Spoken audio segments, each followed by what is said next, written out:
Hi, welcome back to the 8-step guide to working as an interpreter. So we've already looked at getting qualified, choosing how, when and where you want to work, and also how you can gain interpreting experience. Now, if you want to actually make money from your interpreting, then the next steps that you want to undertake are to register for and search for language service providers who will be able to provide you with interpreting work. So step 4 is all about searching for language service providers to work with.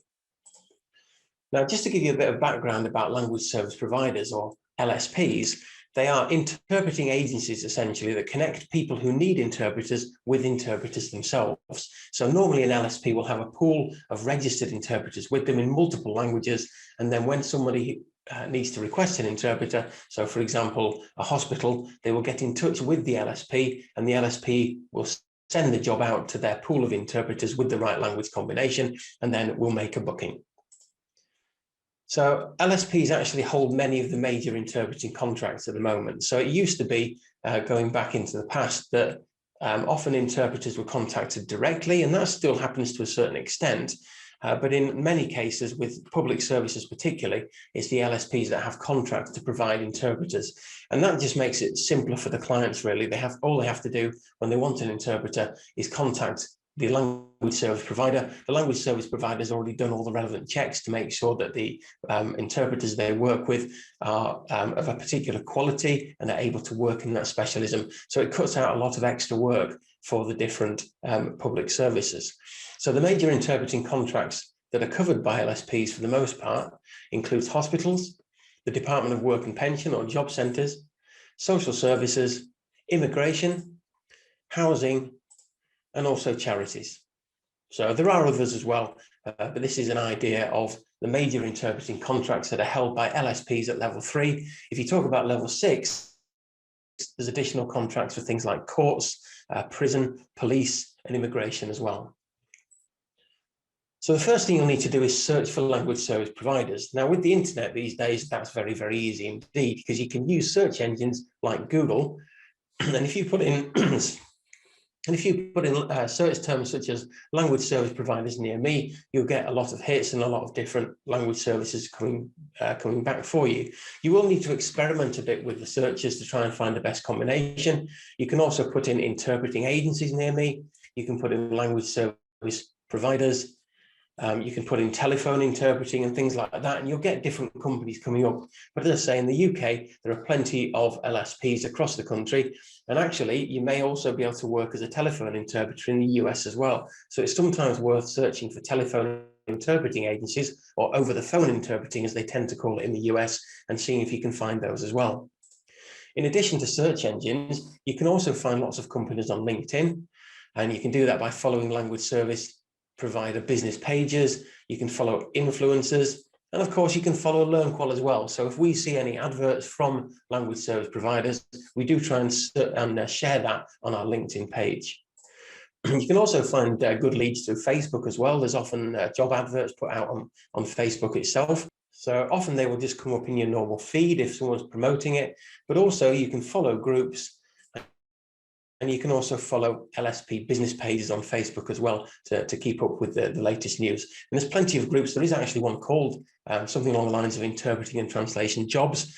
So you can get a lot of jobs from there. But joining groups from either education providers like LearnQual or groups that are dedicated to interpreting, often companies will post jobs in there as well.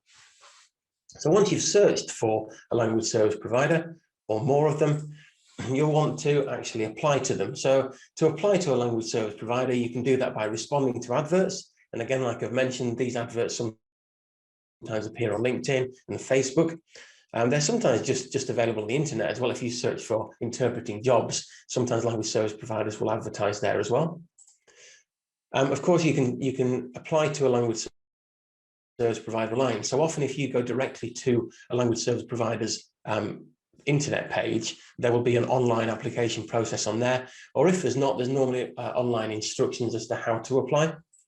You can of course email them direct, and you can ask to apply that way, and of course you can phone them up directly as well and find out if they've got some requirement for interpreters in your language, and also start the application process. So once you've found and you wanted to start applying to LSPs, That's where we move into step 5 of our process, which is registering for work with a number of different LSPs. So one question that I often get asked by interpreters is, how many LSPs should I apply to? The thing is, if you are a freelance interpreter, there's no real limit to the number of LSPs you can actually apply to. Normally, they wouldn't have exclusivity terms in their contracts. So, for example, they wouldn't say, if you're working with us, you can't work with anyone else. That might be the case if you have a full-time interpreting job, but in most cases, interpreters work as freelancers, and therefore you're free to work for any LSP that you like. The main thing to say on this one is just keep it persevering, particularly if you're brand new to interpreting. It may feel at first that you're not really getting anywhere, that you might have made a number of applications and nothing's actually coming off for you. But if you persevere, you'll often find that you will get success. So you need to stick at it, really. Generally, we'd advise you to apply to 10 or more language service providers. It's for a number of different reasons. First of all, the more language service providers you're registered with, the better your chances of finding work.